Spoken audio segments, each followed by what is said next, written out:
Alright, good morning po mga boss. Ayan, so nandito naman po muli ang inyong Boss Noli Vlog. Muling nagbabalik.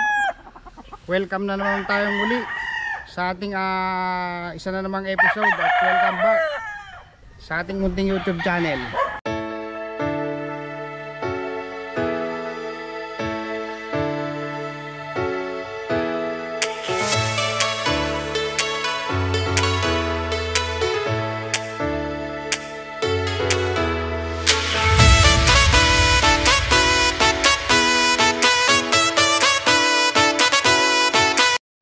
Alright, isang mapagpalang araw na naman pong muli sa inyong lahat mga boss. Ayan, so bagong umaga, bagong araw na naman po. So tayo muli ay nabalik dito sa farm para pumick up, pipikapin natin yung mga stag and then yung mga pullets na kukunin sa atin ng ating mabait na buyer. Ayan, so bago ang lahat, shout out po muna kay Boss Attorney Prince 88 ng Pasay. Ayan boss, maraming salamat sa suporta mo sa akin. Ayan, siya yung aking tagapagligtas pagdating ng kagipitan. Shout out Boss Attorney Carlos ng Prince 88 ng Pasay. Ayan, so nandito na po ako para pick upin, mag-select yung isi-select yung stag at pullet na ipapadala sa iyo. So mga boss, at bago po tayo mag-select at kung bago ka pa lang na mapapadaan dito sa ating munting YouTube channel, iniimbitahan ko po sana kayo na mag-subscribe, mag-like po kayo at mag-share, and then hit yung ating munting notification bell, at nasa ganon maging updated kayo sa mga ina-upload natin na video. So mga boss, tara po at samahan nyo po ako. Iikutin natin yung ating according para mamili nung manok na ibibigay dun sa boss ko. Okay? A few moments later. Alright, mga boss, ayan, titignan natin yung ating mga naka-cord. So ang kunin natin ay mga stag. Ay, yung stag natin na nanalo sa kaibiga.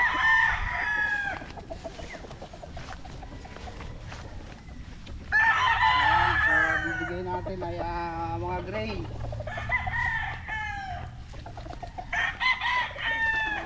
Pwede talaga oh.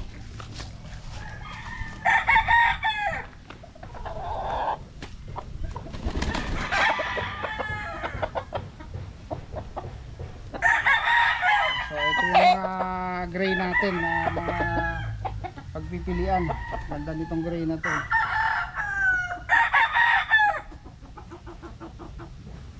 Pure Jogod gray. So titingin tayo nung stag na pwede natin daling kay attorney. So ito na ako, attorney, namimili na tayo.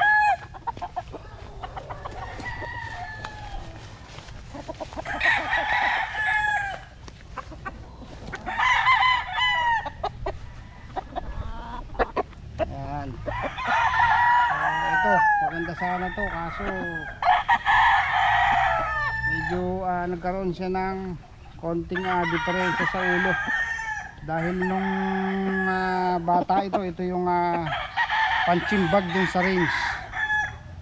Ayan, ganda sana oh. Pero siyempre good buyer natin yun, hindi natin pwedeng bigyan ng medyo may problema.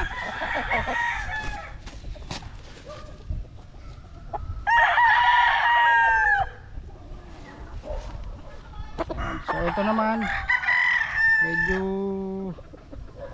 alanganin, bata pa, so hindi to pwede dun sa bayan natin. Ayan, so lilipat tayo dun sa bandang taas.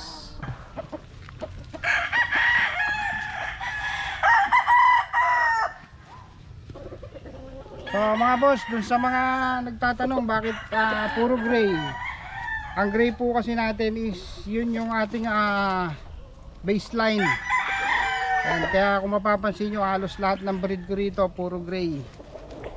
Oops, medyo salbahe, hindi natin ito pwedeng ibigay kay attorney, at saka mas bata. Local. So pipili tayo ng iba pa. So ito, mayroon pang isa rito.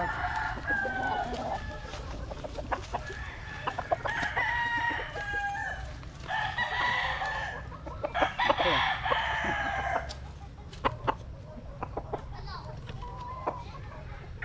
Ayan, ito ay local pa rin. Ayan, so kailangan ng buyer natin early bird para sa gagamitin sa kanyang palaban. So mga boss, dun po pala sa nagtatanong sino ba yung boss ko. Ayan, si attorney po ay isa sa mga promoter na nagpapalaban sa Pasay City Cockpit. At siya rin yung tao na nagpipinance ng ating mga panlaban sa mga derby. So siya po yung full support na kumukuha ng mga battle cross natin na ginagamit niya sa ibang laban. So maraming salamat dun sa boss natin na napaka-supportive. Alright, dito tayo. Dito tayo mamimili sa bandang taas. So nandito yung mga early bird na ibibigay natin dun sa boss natin.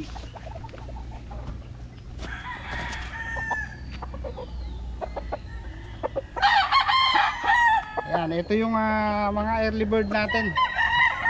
Second batch early bird. WPC to. Ayan, boss, narito na po yung isa na selection natin. Ayan, so ito yung signature line natin na Jogod Gray. Boss, tingnan mo, ito na po. Ito yung isa sa pili natin. Bali yung iba nandun pa sa breeding area natin. Boss, tingnan mo po. Ayan, okay na yan. Yan, so dito naman tayo sa bandang taas. Tingnan natin dito. Ito.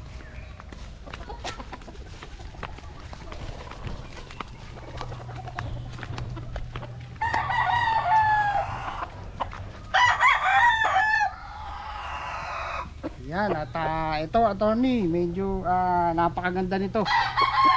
Tamang-tama ito, maganda to sa timbangan. Ayan, ito yung isa sa pangalawang selection ko na ipapadala sa'yo. Ayan, tingnan mo boss. Maganda to. Halos lahat ng gray dito puro red eye. Red eye sila. Kasi kapag ganito, yung mga manok, ito yung sign na maganda yung kanilang kalusugan. Ayan boss, so ito po yung pangalawa. Halos lahat ng ipapadala ko sa iyo ay good size. Hindi kita bibigyan ng mababa. Ayan.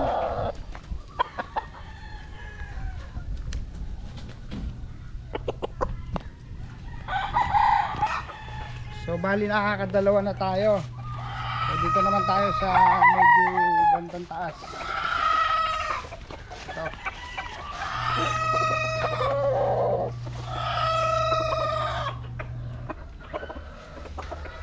Ayan. So attorney, ito yung isa sa mga stag na selection ko para sa'yo. Problema lang nito, medyo sira-sira ang buntot pa. Ayan, dahil nga galing sila sa range.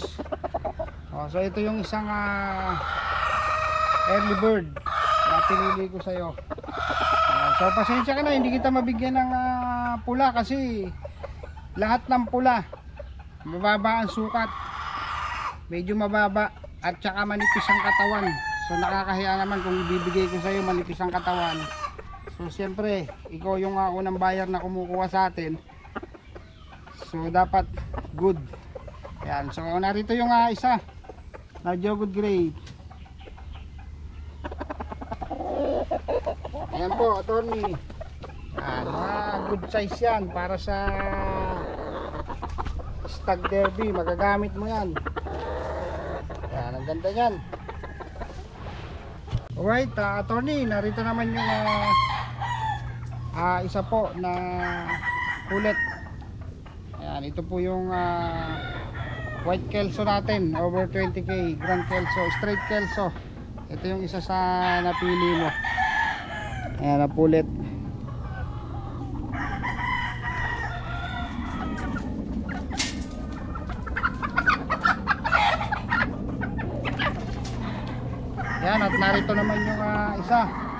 na pullet. Ayan, so medyo bata pa to. Ayan, so alagaan mo pa, pero maganda to. Magandang pullet ito. Ito rin ay white kelso, 20k ground kelso.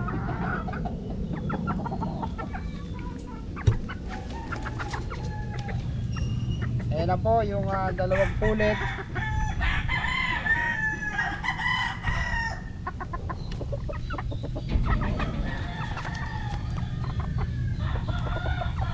Okay, at Tony, ito naman yung isa dun sa gusto mo. Ito imported bloodline po ito, 20k ground kelso sa white kelso. Ito po yung isa dun sa selection na ipapadala ko sa inyo. Yan, magandang inahin to. This coming early bird, magagamit muna to.